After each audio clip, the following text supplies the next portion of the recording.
non-urgent healthcare procedures that required personal protective equipment. I was gravely concerned at the time about a state and national supply shortage of this essential equipment. Today, I'm pleased to share with you a step forward for the health of Oregonians and some good news. Thanks to each and every one of us who are doing our part to follow early and aggressive social distancing measures I put in place, Oregon is in a position where I can lift the executive order delaying non-urgent procedures for our hospitals, clinics, surgery centers, and dental offices. The order will be lifted as of May 1st. Healthcare providers must demonstrate that they meet the criteria for COVID-19 and preparedness. Once they do, they are eligible to restart non-urgent procedures. Many Oregonians have been hoping for this news because it means we can now start to think about scheduling that much needed dental work or medical treatment that you've been waiting for. I personally can say that I am very excited to schedule a dental cleaning appointment very, very soon.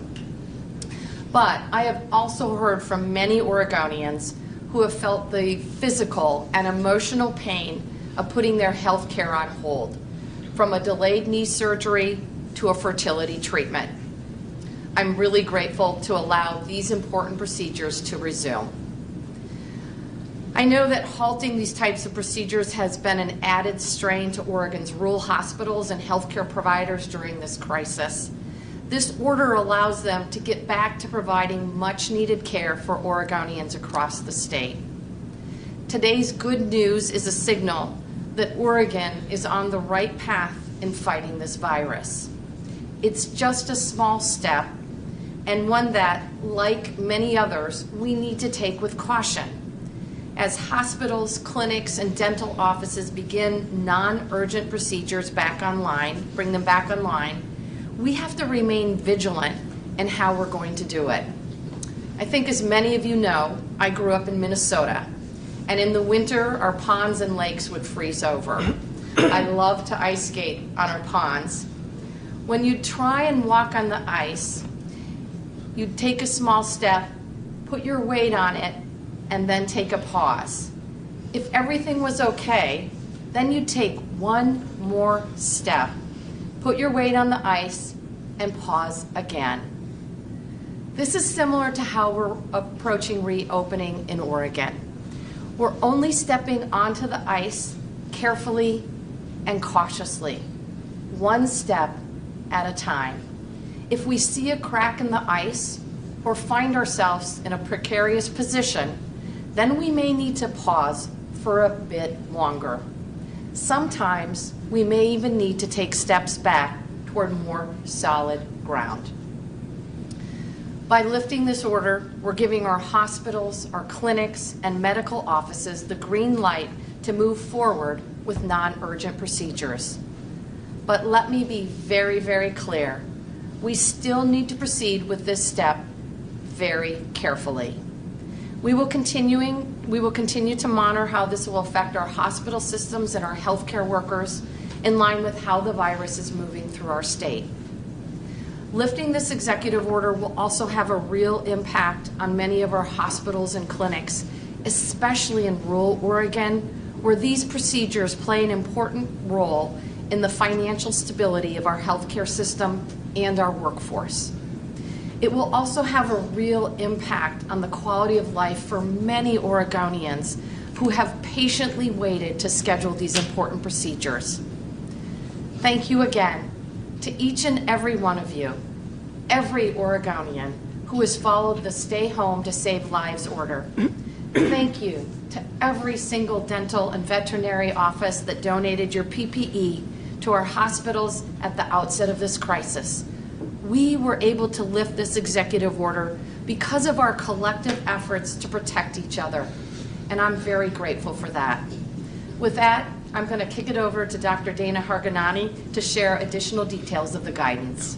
Thank you. Thank you, Governor.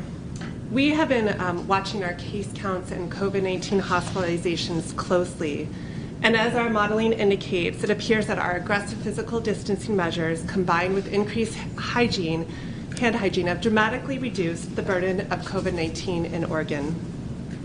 COVID-19 hospitalizations have been flat or slightly declining overall, and we expect that adult acute care and intensive care unit beds across hospital will remain at the capacity we need them to be in the foreseeable future. One of the aggressive measures taken in the last 6 weeks, as we just heard, to cancel all elective and non-urgent procedures was appropriate to ensure we had enough hospital capacity and personal protective equipment in preparation for a potential surge of COVID-19 cases. But prolonged cancellations of those procedures also come at a cost to Oregonians. While not emergent, these cancellations included procedures that are necessary and if further delayed, could impact Oregonians' health. These include procedures that may improve pain, such as a hip replacement, reduce the burden of symptoms like a sinus surgery, or relieve the fear of potential cancer, such as possible with biopsy. These kinds of deferred procedures add to the suffering COVID-19 has imposed on Oregonians, while indirect, the toll has been real. We also recognize that cancellation of elective procedures has undercut the financial stability of the healthcare system we depend on as our frontline defense against the virus. It is now appropriate that we begin to let these procedures move forward, but slowly, safely, and with caution. As we begin to resume non-emergent and elective procedures in Oregon, we must keep the following priorities at the forefront.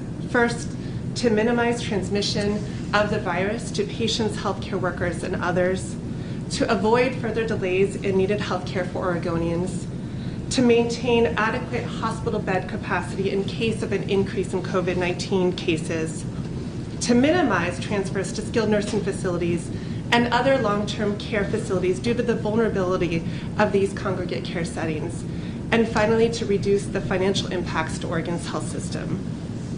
In order to proceed, we are requiring hospitals, ambulatory surgery centers, and office settings to have adequate PPE supplies on hand so that they can sustain recommended PPE use for its healthcare workforce. In addition, healthcare facilities must start slowly. For hospitals and ambulatory surgical centers, they must be sure to maintain hospital bed capacity at or above 20% in order to accommodate the potential for increased COVID hospitalizations ahead. In addition, they must start at a maximum of 50% pre-COVID procedure volume, reassess biweekly, and maintain PPE supplies and capacity before expanding. For medical and dental offices, procedure volume must be minimized to ensure social distancing and PPE supplies can be maintained. In all cases, we ask that these facilities review and prioritize procedures based on the indication and urgency as we ramp up slowly, and to consider postponement of procedures that are expected to require critical resources. And finally, all facilities must maintain a plan to reduce or stop non-emergent and elective procedures should a surge or resurgence of COVID-19 cases occur in their region, and the state will continue to monitor and adapt these criteria as needed. The sacrifices Oregonians have made by following Governor Brown's executive orders have made a difference.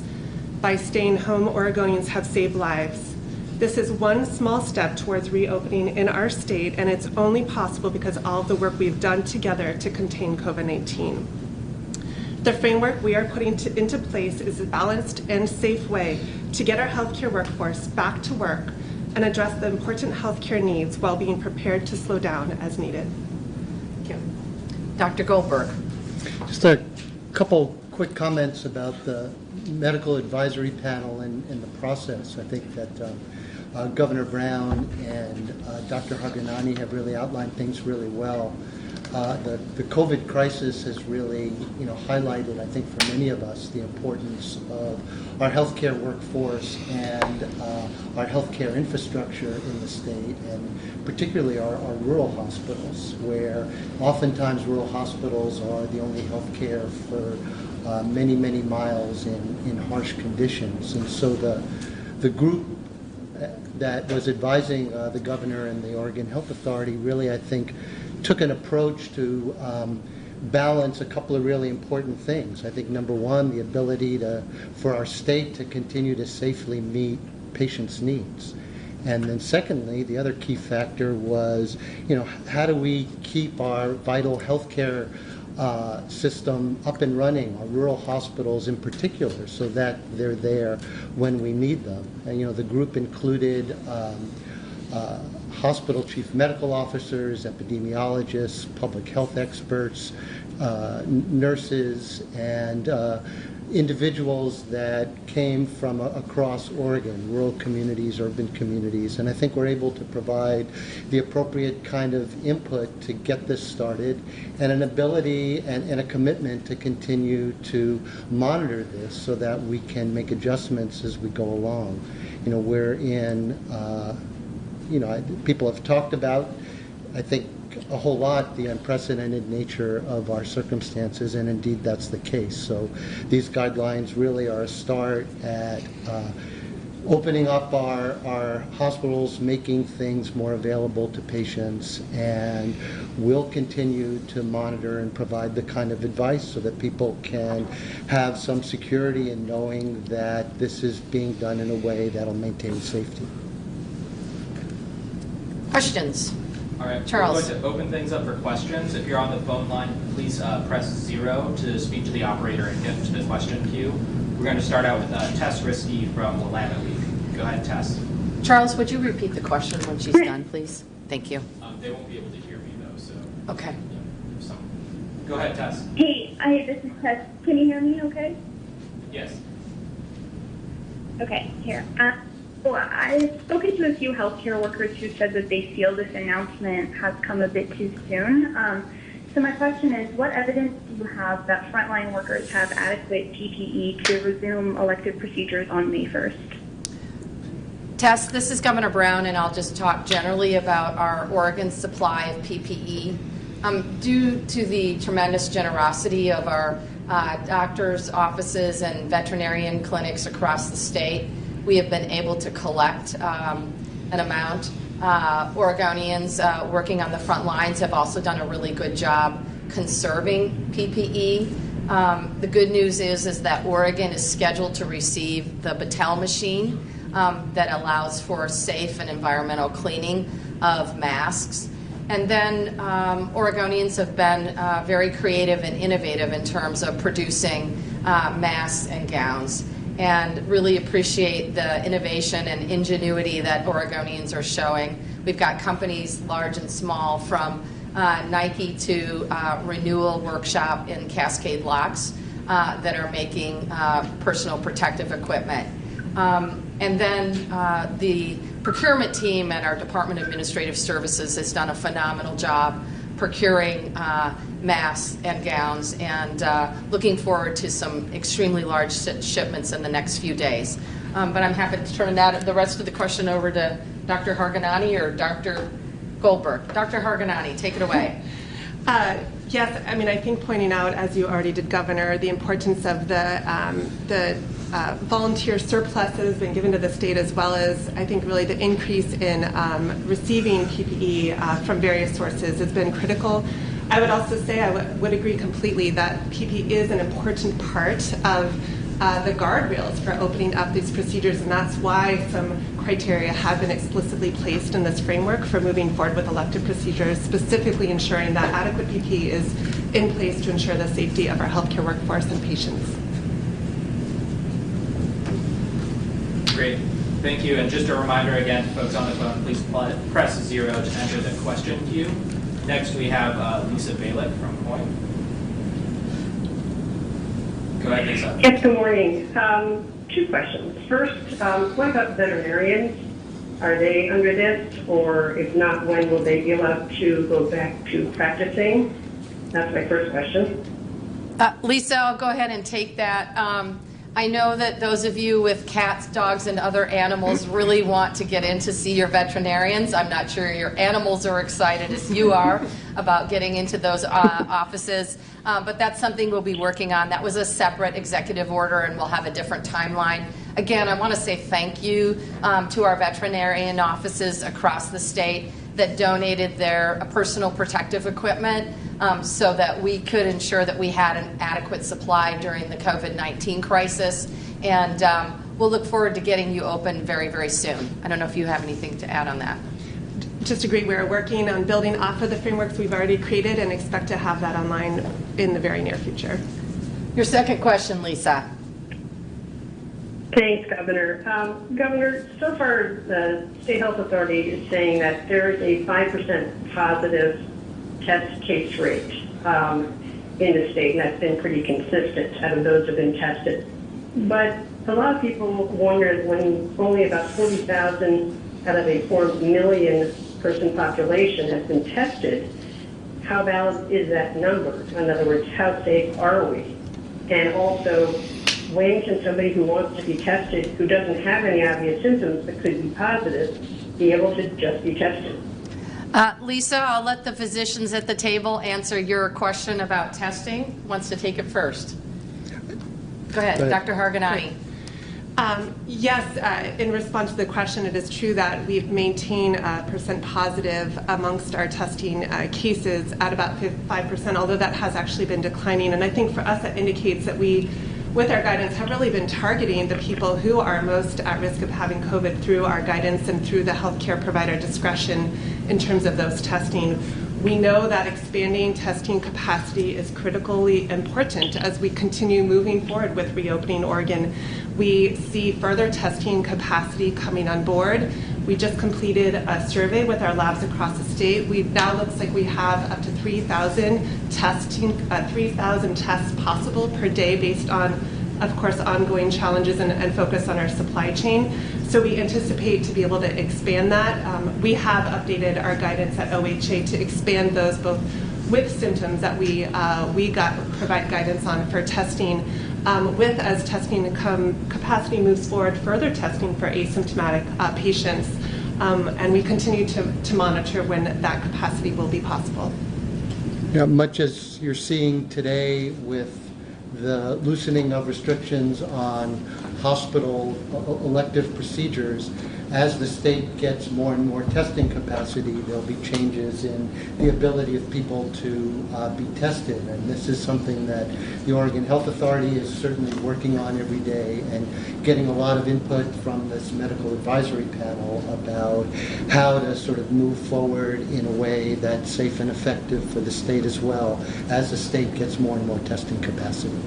And Lisa, one of the components in terms of testing as we take baby steps toward reopening is the fact that we need to have a robust public health system in place that can continue to do surveillance testing amongst our population. And it's, I would say it's a little different than our flu surveillance network because it'll have to be more rapid acting and more extensive, but essentially it's the same concept. And just another quick reminder to folks to please press 0 to ask a question. Next up we have Camilla Ortiz. Go ahead, Camilla. Hi there, Camilla Ortiz here with Fox 12 Oregon. I kind of have a two-part question. First, can we kind of clarify what sorts of procedures are going to be okay starting May 1st? I mean, does this mean that people can get in and start, seeing their doctor for those routine checkups? Or are we still kind of just prioritizing those more urgent procedures? And then my second question was, how is the state informing businesses and medical offices on what they need to be doing and guidelines they need to be following to stay safe so they can kind of be prepared and make sure everything is in place before May 1st? Thanks, Camilla. I'll just say the reason why it was so important to me to begin the process of opening our hospitals, our medical clinics, and our doctor's offices around the state is I think it's critically important that Oregonians in every single corner of the state be able to access necessary medical care and dental care. But it also is critically important that we don't lose the healthcare infrastructure that we have in place. We know that our rural hospitals are essential, and the executive order that I put in place a month ago has been of extreme financial hardship to them and other hospitals across the state.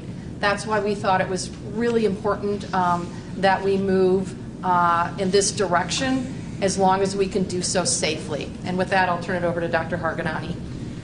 Sure. So just to respond, the procedures that we're talking about today are those that, are being lifted from the executive order, that were really procedures that are elective or non-urgent and that required personal protective equipment. Those type of procedures, I mentioned some examples that can move forward now that this will be lifted on May 1st, are things that are not an emergency but needed to be scheduled ahead, still necessary. So things I mentioned, joint procedures, biopsies, ear procedures, other things like that that require PPE but weren't in an emergency case needed. There are other types of healthcare services that have been maintained that were not restricted by the prior executive order. That includes things like essential, preventative care services like checkups that were mentioned.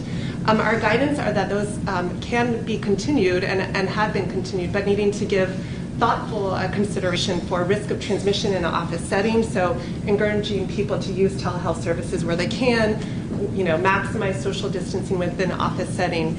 And those precautions should still continue, but those types of services can still be maintained. Camilla, I'll only just add that if there are any silver linings as a result of the COVID-19 crisis, it's the fact that telehealth has become a very essential part of our healthcare system and an essential way for Oregonians across the state to access medical assistance. Add anything to that? Just Dr. Goldberg. I would just echo what the governor said and say it not only has it highlighted that, but it's a really convenient and cost-effective way to get health care. And hopefully it's a change that will continue with us and something we're learning from this crisis. Thanks, Camilla. Next up, we have Nick Budnick from the Portland Tribune. Go ahead, Nick. Hi there. Thanks for the opportunity. 2 questions I wanted to ask. How exactly are you going to be monitoring this situation and see if it's being conducted in a safe way? Will there be any criteria or benchmarks that you will be looking at? And secondly, following up on Tessa Lendweek's question, will there be any accountability for businesses that are not protecting healthcare workers, that do not provide the PPE that people need? Thank you, Nick, for your question. I think from my perspective, as these medical clinics begin to open up for necessary healthcare procedures, I think it's critically important, and we will be watching to make sure that staff on the front lines have access to the appropriate level of personal protective equipment, masks, gloves, and gowns. I think the other thing that will be very important is to make sure that in communities across the state that we continue to protect a set-aside capacity in our hospitals in the event of a surge or a breakout of COVID-19 in those particular communities. So those are 2 of the things that I'll be watching. For technical details, I'll turn it over to Dr. Harganani. Here, I'm going to chime in and give Dana a break for a second. One of the things, Nick, that the state's going to be carefully monitoring and monitors every day is hospital admissions, as well as the bed capacities in hospitals, which are being reported.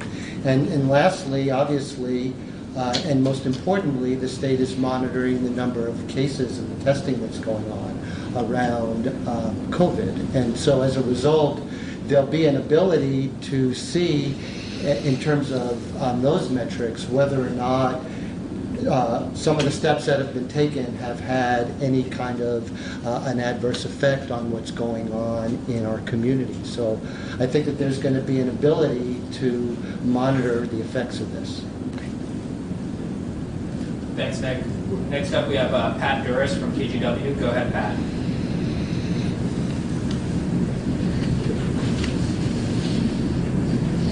Pat, are you there?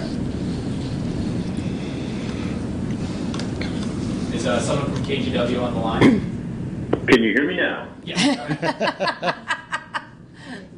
Sorry about that. Two-part question. One, frontline workers, if they go into their office and they find they're in a dental office, for example, and believe they don't have the appropriate amount of PPE, is there anyone they can alert other than going to their boss and getting in trouble? And I think that is my main question. Also wondering if this order covers physical therapy centers as well. Thank you. Pat, your question, who should frontline workers contact in the event that they don't feel like there's adequate PPE? They should contact Oregon OSHA. And then your second question, I'm sorry, I forgot, and I didn't write it down. Physical therapy. Physical therapists. Yes. Right. Does this cover places where folks go for physical therapy? Yeah, this is Dana Harganani, and the answer is yes. I mean, we kept medical offices as fairly broad.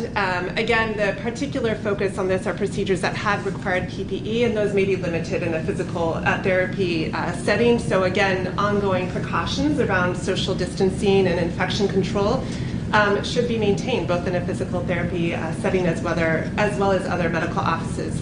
But yes, it would apply as well. Great, thanks, Pat. Next, we have a question again from Camilla. Go ahead, Camilla. Thank you. I just wanted to circle back because I had a second part in that question that I don't think got addressed. And that was, how does the state plan to inform medical offices of the proper safety guidelines so they have plenty of time to make preparations before May 1st? And what's that communication, I guess, look like? Sure. The question was related to how we will notify healthcare workforce about safety guidelines. And actually, we've been doing that for quite a while. Our website at the Oregon Health Authority has a tremendous amount of information around infection control guidance, visitation policies, PPE usage, and it links all to the federal sites, CDC and FDA, and aligns with those types of guidance. So that information, it should be available, and we certainly will respond to any additional needs that come up. And then I would just add, I know that the state has been participating in statewide teleconferences with healthcare providers every week. Over 500-600 people have been attending those, and as well as an ability for OHA to work through the associations and professional societies in the state that have been working with the state and are communicating to their membership as well. And Camilla, the Oregon Medical Association and other medical providers association have had input on this order and the work we're doing, and we'll continue to work collaboratively with them. Great, thank you. Thanks, Camilla. Just a reminder, please press 0 to enter the question queue. If you're having trouble asking your question, please email Nikki Fisher, and she can send us your question in writing. We have one question from Jeff Manning with the Oregonian. It's a 3-part question. Jeff says, some of the largest health clinics in Oregon have laid off 80 to 90% of their staffs and have been shut down for weeks. Rural hospitals are reportedly critically short of cash. Will the return of elective surgeries be enough to save them? What is your position on the hospital's request for the $200 million bailout? And then finally, we're going on 400 healthcare workers contracting the virus. That seems like a really high number given the total number of cases. Does that raise questions in your mind about hospital precautions or the lack thereof? Thank you, Jeff, for those questions. I hope some of my colleagues wrote them down because I didn't. I've actually been watching very closely the percentage of healthcare workers in the state that have tested positive for COVID-19. We, in the last couple of days, moved up to about 18%. That's less than what I'm seeing at the national average. Obviously, we want to keep those numbers down as low as possible, and our ability to procure and produce adequate PPE, personal protective equipment, as well as accessing a Battelle machine to clean that equipment should substantially improve those numbers over time. And I'll let other people pick up the rest of the questions. Just let me chime in on a couple of those points, Jeff. I think that the layoffs that you mentioned actually kind of highlight the fragility of our healthcare system and the need to have it there functioning. And I think one of the ways to be certain we don't have any further layoffs is lifting of these restrictions. But I think you're right that it's got to be balanced with the safety of our healthcare workforce. And I think that it's concerning, clearly, to all of us. I've got family members that are frontline healthcare workers, and the degree to which they're putting themselves in danger is really, really concerning. And so we've got to be vigilant about our ability to continue with personal protective equipment, and I think testing is going to be key. And the more and more testing we can do, we'll continue to help assure that healthcare workers are protected. But yeah, it's really concerning. I'm just going to stop there. The only other thing I would add is I know the hospitals have asked for a $200 million hospital stabilization fund. We're working on a different package. The details will be released soon. We're frankly waiting for the guidance from the federal government on the Coronavirus Relief Act resources before we unveil Oregon's hospital stabilization fund. Great. Our next question is from Lisa Baird. Go ahead, Lisa. Yes, Lisa Bailey from Coin. Just a quick follow-up to perhaps Dr. Harganani. Going back to the 5% positive case rate, again, with just 40,000 out of the 4 million and so many people supposedly walking around that may have it but have no symptoms, that's essentially testing, I guess, about 1% of the entire population in the state. There are a lot of people who are very scared and very concerned that if they go out, even if they go out to a doctor's appointment now, that they could be exposed to this. I mean, doesn't there need to be a much better sampling of the population before the changes are made? Thank you for the question, Lisa. We would certainly agree that further testing capacity is important, and we continue to do everything we can to secure that and see really significant positive movement forward. There's 2 new locations in Oregon who just took on testing in the last week, and we know there will be more to come soon.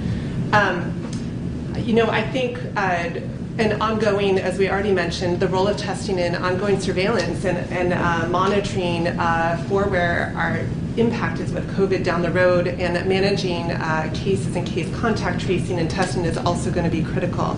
But I think it's also important to know that even though there are some individuals who have no symptoms with COVID, that those are also unlikely or certainly less likely to cause transmission of the virus. And so our guidance historically has been really focused on those who are most at risk for COVID as well as most at risk for transmitting COVID. And we continually increase and expand our guidance and defer to the recommendations of healthcare providers to test where appropriate. Lisa, the only thing I would add is that this has been a challenge for the entire United States of America. I don't know how much you read the national news, but clearly the federal government needs to continue to step up its efforts to provide testing capacity to the states. And obviously we're working as quickly as we can to make sure that we have the right types of testing in the right locations around the state. Great. Thanks, Lisa. Just a reminder again to please press 0 or email Nikki if you have a question. That's Nikki Fisher at Oregon.gov. The next question is from Kelly Azar with K2. Kelly says, dental offices and surgical offices donated their PPE early on when non-urgent procedures were canceled. That being said, how are they prepared to reopen? How will you ensure that they have the supplies they need to reopen? What specifically are the guidelines to have a clinic open? And then Kelly goes on to say, people who are high risk working in this field are concerned about reopening too soon. What do you say to that? Some are wondering if they will be picked off unemployment if they choose not to go back to work because of their health. So I'm obviously concerned and want to make sure that we are protecting our frontline healthcare workers. The reason why we shut down medical clinics, hospitals, and dental offices from doing non-urgent care was because not only did the state, but frankly the country, lacked adequate personal protective equipment. It is my sense, based on the information and the data that I see, that supply chain has been restored, as I mentioned earlier, through the creative efforts of Oregonians to produce it, to make it, including our adults in custody at the Department of Corrections. We've also been able to procure it from companies around the world, and then we received donations from generous nonprofits. We are pushing that personal protective equipment out to the counties for distribution, but I'm confident that the supply chain is in much better shape, that if dental offices, doctors' offices need personal protective equipment, that they'll be able to purchase it. Do you want to add anything to that? Okay. Great. The next question is from Brad Schmidt with Oregonian. Brad has 3 questions. He asks, given the fact that many coronavirus carriers may be asymptomatic, can you tell us what this will look like in healthcare situations? Will every staff member be wearing some form of mask at all times? And will patients also be required to wear masks when they're in a facility? Brad also asks, maybe we'll go with that one, and then Brad has 2 more questions. Okay. Dr. Hargagani.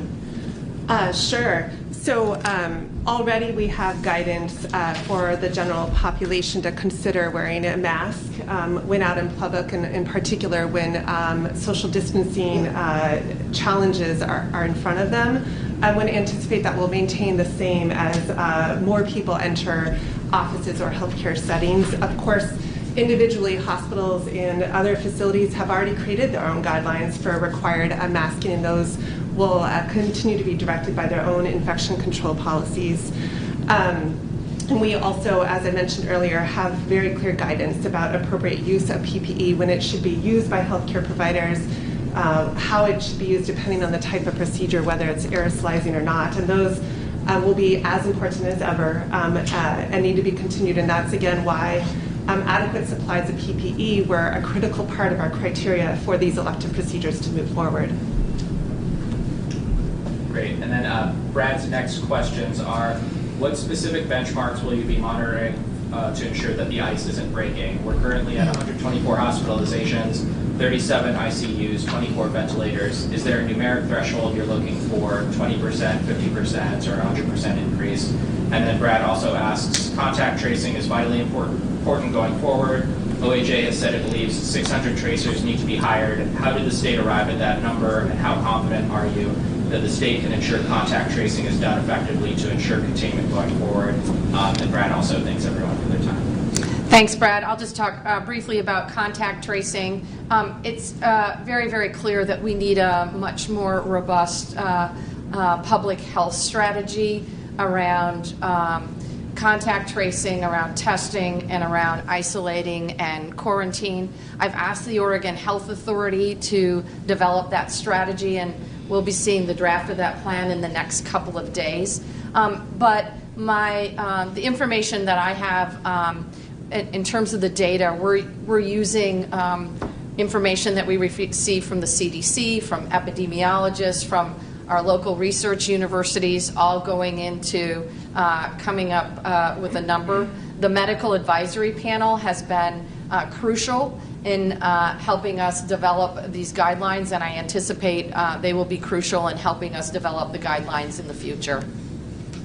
And the guidelines specifically call for there being, at a minimum, 20% excess capacity in our healthcare system to be able to respond to any increases. Having said that, I think that both the medical advisory group as well as the health authority would agree that if cases and hospitalizations start to increase, we're not going to wait for it to approach 20%. There's a need to continue to monitor on a daily basis and to adjust. And I think that there's been a commitment on the state side to do exactly that. Great. Next we have a live question from Andrew Selsky with the Associated Press. Go ahead, Andrew. Hello, can you hear me? Yes. Okay, great. Governor, you mentioned earlier on that Oregon is expecting a Battelle machine to clean masks. Just wondering where that's coming from and when that's expectable. And also, you said that Oregon is expecting an extremely large shipment of masks and gowns. Who's providing that, and any details on that? And then just one last question is, when do you think Oregon will reach an adequate level of testing? Is there any hope that could be reached in the near future? Thank you for taking my questions. Thank you, Andrew. And I'm going to have to get back to you in terms of the nitty-gritty details in terms of procurement. I know we're receiving a number of shipments, particularly of N95s, N95 masks in the next week. And I'll have my team get back to you in terms of where those are coming from and what the companies are. I do not know where the Battelle cleaning system is coming from, but I'm really grateful that we are receiving one. I think this builds on Oregon ethic of sustainability and will enable us to reuse masks after cleaning multiple times. And I think it's a really key component to ensuring a sustainability of supply of masks in Oregon. Did you have one more question, Andrew? Yes, it was about when do you expect or hope that Oregon will reach adequate testing, not just capability, but actually, carrying out testing to be able to tamp down any outbreaks if they occur, pockets of outbreaks, and to do the contact tracing. So I want to say thank you to the Oregon Health Authority for working really, really hard to come up with our testing strategies and plan. Still not ready for, I will just say the I's are being dotted and T's are being crossed at this point. In terms of adequate supply, I think it's really about having the right types of tests in the right locations. And I think there are multiple components to that, including obviously being able to test vulnerable populations. Our Latinx community has been especially hard hit by this virus. I know that there have been some recent cases in our Native American community, making sure that we can adequately test our vulnerable populations. That's got to be a priority. Number two, making sure that we can test those that are symptomatic and those that have come in contact with those that are symptomatic. Obviously, our ability to do surveillance. In terms of numbers, I know last week we were talking about moving from, we've been doing roughly 8,000 tests per week. I think that will need to at least double and probably a little bit more than that. I don't know if either of the doctors can help me out with more specifics in terms of numbers, but. I can't help out on numbers. I can just say that testing is critical, and it's pretty clear. We don't have enough. We need more. We need to have robust contact tracing, and these are vital pieces to allow us to continue to keep people safe and to start to approach some degree of normalcy. And Andrew, I've had multiple conversations with folks at the federal level about the need to increase Oregon's testing capacity. For example, spoke personally with Dr. Deborah Birx a week ago Tuesday, have spoken with Congressman Walden and Senator Wyden about the need, have spoken with other governors. I know this is a challenge for most states across the country. The reason why I say most is that the hotspot states, I think, have adequate testing supplies, but I know that Governor Cuomo is still struggling about having adequate swabs and adequate reagents. Thanks, Andrew. We've got time for just a couple more questions. We're going to go next to, it says Pat with Willamette Week, but I'm not sure if that name is correct. Is there Pat on the line?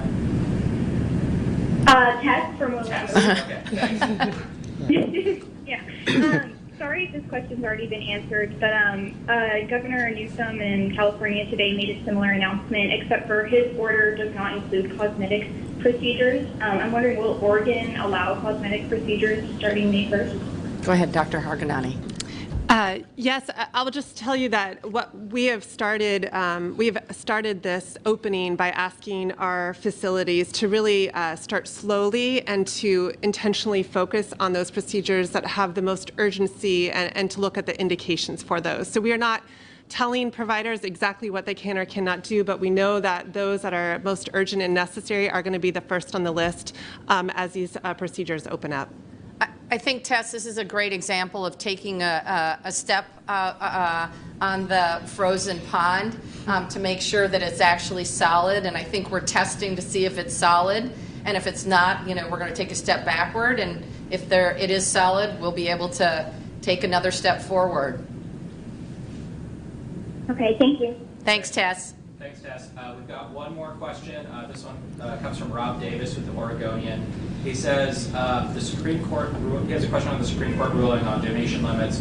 Wants to give the governor a chance to weigh in, particularly as it relates to whether the governor believes that the ruling now means that the stringent limits of Measure 47 are in effect. Thank you for the question. As someone who's been working to bring reasonable campaign finance limits to Oregon for over 20 years, I was certainly pleased to see the ruling of the Oregon Supreme Court this morning.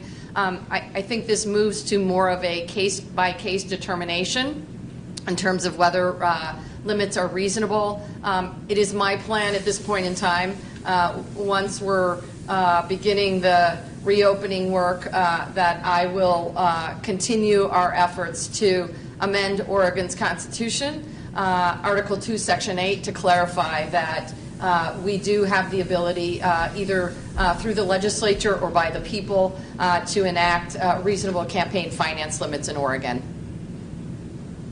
And thanks, everyone. That's all the time we have for questions today. So.